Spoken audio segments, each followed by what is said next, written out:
Hello everyone, আসসালামু আলাইকুম। Welcome back to my channel.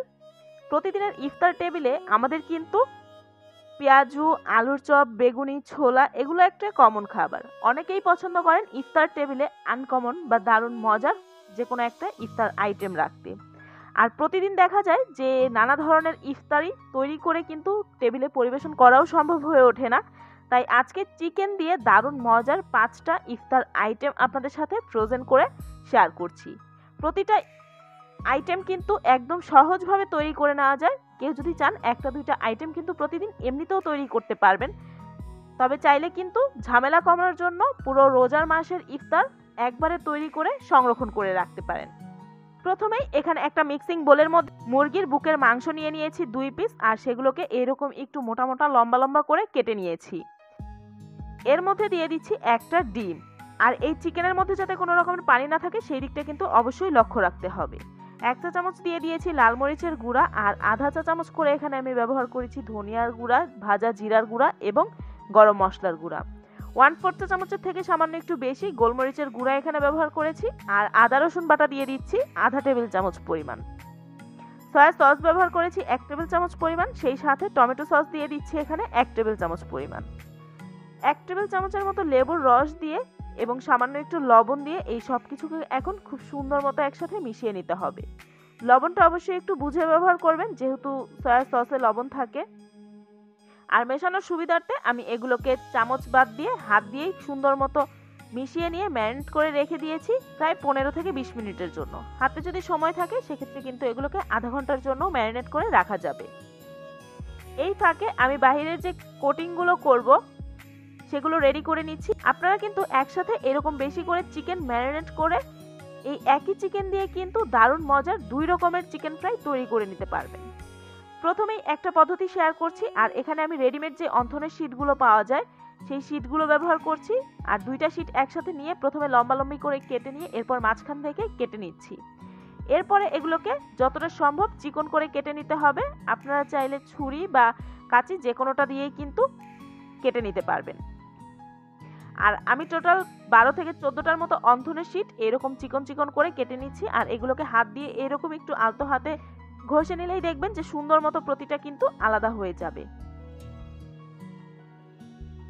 একে একে সবগুলো আমার কাটা হয়ে গিয়েছে। এখন এই বাহিরের আবরণটা যাতে ক্রিস্পি হয় এবং চিকেনের সাথে সুন্দর মতো কোট হয়ে যায়, তাই এখানে 1.5 টেবিল চামচের মতো নিয়ে নিয়েছি কর্নফ্লাওয়ার। এখন কর্নফ্লাওয়ার দিয়ে সবকিছু একসাথে সুন্দর মতো মিশিয়ে নিচ্ছি। আরেক ধরনের চিকেন ফ্রাই তৈরি করার জন্য এখানে একটা মিক্সিং বলে নিয়ে নিয়েছি মেজারমেন্ট কাপের প্রায় 1 কাপের মতো ময়দা, 1 চা চামচ পরিমাণ লাল মরিচের গুঁড়া, আধা চা চামচ পরিমাণ গোলমরিচের গুঁড়া, সেই সাথে আধা চা চামচের মতো লবণ দিয়ে মিশিয়ে নিচ্ছি। আর বাইরের কোটিংটা যাতে আরো বেশি ক্রিস্পি হয় তাই এখানে 2 টেবিল চামচের মতো কর্নফ্লাওয়ার ব্যবহার করেছি। অবশ্যই চেষ্টা করবেন কর্নফ্লাওয়ারটা ব্যবহার করতে, এতে করে বাইরের যে কোটিংটা হয় বা আবরণটা থাকে সেটা অনেক বেশি ক্রিস্পি হয়ে থাকে। সবকিছু একসাথে মিশিয়ে নিয়ে এখন এটাকে রেখে দিচ্ছি একটা সাইডে। আর আমি যে চিকেনটাকে ম্যারিনেট করে নিয়েছিলাম সেখান থেকে এখন এগুলোকে আবার একটু মশলার সাথে উল্টে পাল্টে নিয়ে এখান থেকে 1 পিস চিকেন আমি নিয়ে প্রথমেই যেই অন্থন শীটগুলো কেটে রেখেছিলাম তার মধ্যে দিয়ে দিচ্ছি। আর একটু হাত দিয়ে এই শীটগুলো দিয়ে চেপে নিলেই কিন্তু দেখবেন সুন্দর মতো কিন্তু এগুলো কোট হয়ে যাবে। আশা করছি দেখেই বুঝতে পারছেন যে আমি কাজটা ঠিক কিভাবে করছি। একে একে আমি একসাথে বেশ অনেকগুলো চিকেন এরকম কোট করে নিয়েছি। এখন এগুলোকে ফ্রোজেন করার জন্য এরকম একটা ছড়ানো প্লেটে রেখে এগুলোকে ডিপ ফ্রিজে রেখে দিব 1 ঘন্টার জন্য। দ্বিতীয় চিকেন ফ্রাইটা তৈরি করার জন্য সেই আগের ম্যারিনেট করা চিকেন থেকেই আমি 1 পিস চিকেন এই ময়দার মিশ্রণের মধ্যে দিয়ে দিচ্ছি।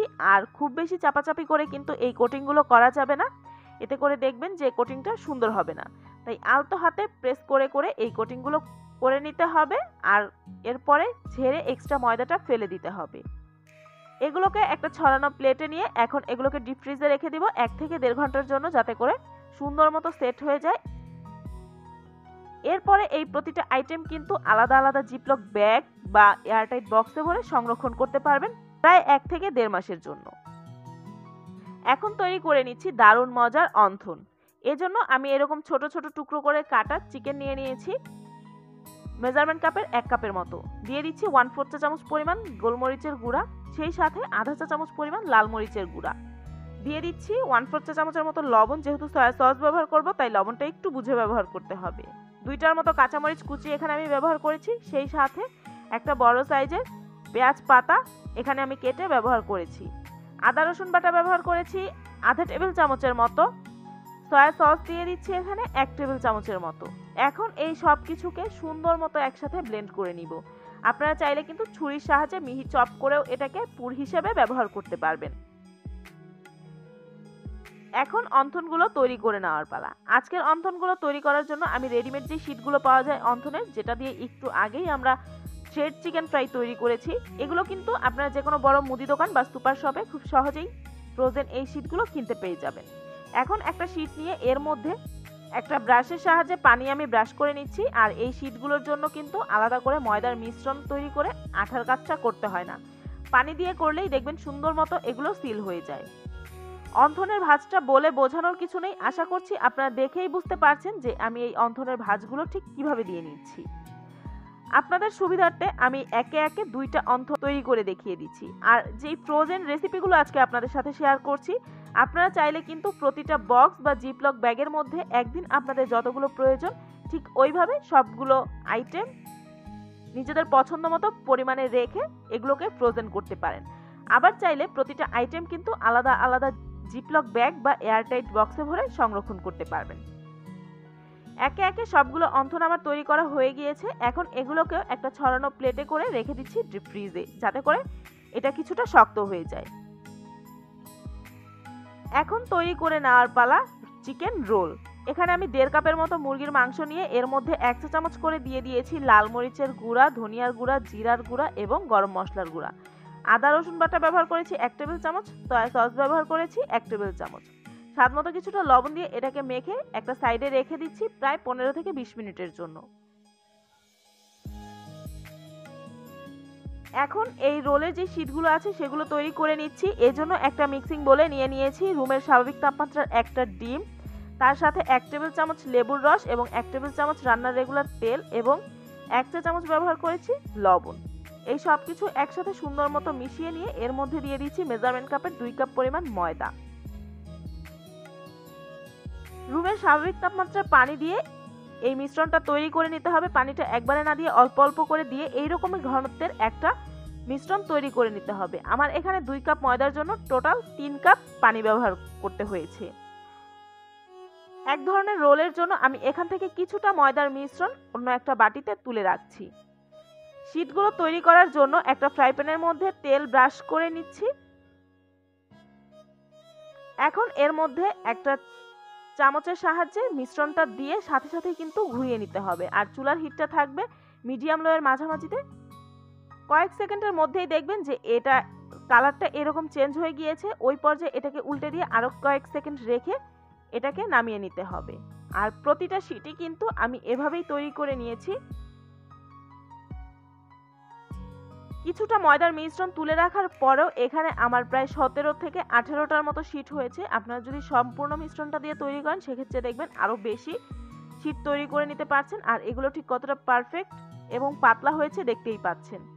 এখন ভিতরের পুরটা তৈরি করে নেওয়ার পালা। একটা ফ্রাইং প্যানের মধ্যে দিয়ে দিচ্ছি রান্নার রেগুলার তেল 2 টেবিল চামচ পরিমাণ। এখন এর মধ্যে সেই ম্যারিনেট করে রাখা চিকেনগুলো দিয়ে দিচ্ছি। আপনারা চাইলে শুধু চিকেন দিয়েও এই পুরটা তৈরি করতে পারেন, সাথে 1.5 কাপ পরিমাণ পেঁয়াজ কুচি ব্যবহার করতে হবে। তবে আমি এটাকে একটু সবজি ব্যবহার করছি। আর সবজিগুলো কিন্তু নিজেদের পছন্দ মতো যে কোনো সবজি ব্যবহার করা যাবে। 4-5 মিনিট চিকেনটা ভেজে নিয়ে এর মধ্যে 1 কাপ বাঁধাকপি কুচি এবং আধা কাপ দিয়ে দিয়েছি গাজর কুচি। 2টা ব্যবহার করেছি কাঁচামরিচ। এখন এগুলোকে আরো 5 থেকে 7 মিনিটের মতো একটু ভেজে নিব, কারণ এই সবজিগুলো সেদ্ধ হতে কিন্তু খুব বেশি সময়ের প্রয়োজন হয় না। দিয়ে দিচ্ছি সবজির জন্য আধা চা চামচের মতো বা নিজেদের স্বাদ মতো লবণ।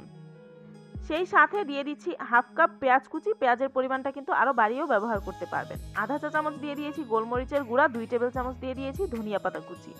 এখন 1 থেকে 1.5 মিনিটের মতো নেড়ে চেড়ে এই পুরটাকে নামিয়ে ঠান্ডা করে নিলেই হয়ে যাবে। যে শীটগুলো তৈরি করে রেখেছিলাম সেখান থেকে একটা শীট নিয়ে নিজেদের পছন্দ মতো পুর এখানে দিয়ে দিতে হবে। আর ময়দা আর সামান্য একটু পানি দিয়ে আমি একটা আঠার মতো তৈরি করে সেটা 2 সাইডে দিয়ে এই রোলগুলোকে ভাঁজ করে নিচ্ছি। কাজটা ঠিক কিভাবে করেছি আপনারা দেখেই বুঝতে পারবেন। আর এটা কিন্তু সুন্দর মতোই সিল হয়ে থাকে। শেষের অংশটাতে আবারও সেই ময়দার কিছুটা মিশ্রণ দিয়ে এখন এটাকে তৈরি করে নিচ্ছি। চাইলে এভাবে এই রোলগুলো সংরক্ষণ করে রাখতে পারবেন। আমি এখান থেকে কিছু রোল তুলে সংরক্ষণ করে রাখছি, আর কিছু রোল আমি যেই ময়দার মিশ্রণটা তুলে রেখেছিলাম সেই ময়দার মিশ্রণে গড়িয়ে নিয়ে এখন ব্রেড ক্রাম্বসের মধ্যে দিয়ে গড়িয়ে নিচ্ছি। আর ব্রেড ক্রাম্বস দিয়ে সুন্দর মতো এগুলোকে গড়িয়ে নিতে হবে যাতে করে কোনো অংশ ফাঁকা না থাকে, চারদিক এবং দুই সাইড থেকে সুন্দর মতো এগুলোকে কোট করে নিতে হবে। ব্রেড ক্রাম্বস ছাড়া যেই রোলগুলো তৈরি করেছি সেগুলোর টেস্ট আর এই ব্রেড ক্রাম্বসে গড়ানো রোলগুলোর টেস্ট কিন্তু একদমই আলাদা। ব্রেড ক্রাম্বস দিয়ে কোট করার ফলে এই রোলগুলো খেতে দেখবেন যে বাইরের আবরণটা অনেকটা দানাদার মনে হয়ে থাকে, আর খেতেও কিন্তু ভীষণ ভালো লাগে। আর ওই রোলগুলোও কিন্তু একদম ঝামেলা ছাড়াই তৈরি করা যায়, খেতেও কিন্তু ভীষণ মজার হয়ে থাকে। তৈরি হয়ে গেল 2 রকমের দারুণ মজার চিকেন ভেজিটেবল রোল। আমি প্রতিটা আইটেম থেকে কয়েক পিস করে আপনাদেরকে বের করে দেখিয়ে দিচ্ছি। দেখতেই তো পেলেন যে প্রতিটা আইটেম ঠিক কতটা সহজভাবে তৈরি করা যায়। আশা করছি আজকের এই রেসিপি আপনাদের কাছে ভালো লেগেছে। যদি ভালো লেগে থাকে ভিডিওটিতে একটি লাইক দিয়ে ফ্রেন্ডস অ্যান্ড ফ্যামিলির সাথে আমার আজকের রেসিপিটা শেয়ার করবেন। আমার চ্যানেলটা যদি এখনো সাবস্ক্রাইব করে না থাকেন তাহলে প্লিজ আমার চ্যানেলটা সাবস্ক্রাইব করবেন। সবাই খুব বেশি ভালো থাকবেন। আল্লাহ হাফেজ।